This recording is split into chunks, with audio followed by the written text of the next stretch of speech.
Les dirigeants de l'Union européenne se retrouvent à Bruxelles pour négocier un plan de 750 milliards d'euros.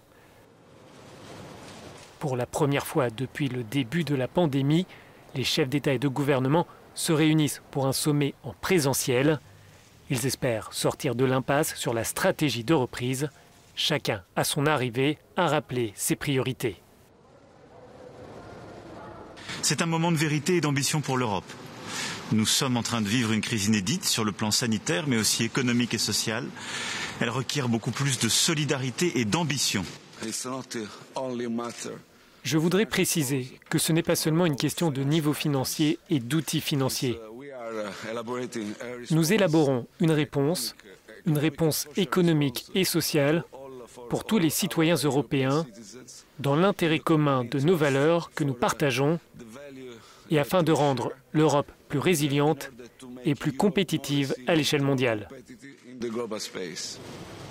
Les chefs d'État et de gouvernement espèrent arracher un compromis sur le fonds de relance et sur le budget européen à long terme auquel ce nouveau dispositif sera adossé.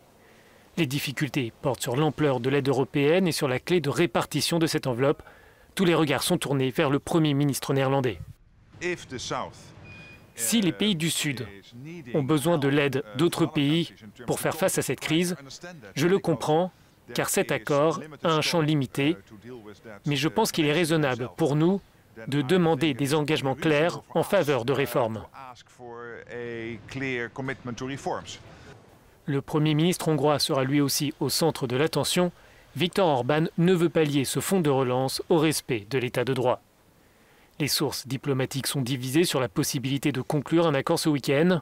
Le ton et le contenu des négociations sont maintenant entre les mains du président du Conseil européen. Je sais que cela sera difficile car ce n'est pas seulement une question d'argent. Cela concerne aussi les citoyens, l'avenir de l'Europe et notre unité. Et même si cela est difficile, je suis convaincu qu'avec du courage politique, c'est possible. À quelques mètres de là, des ONG tentaient de faire entendre leur voix.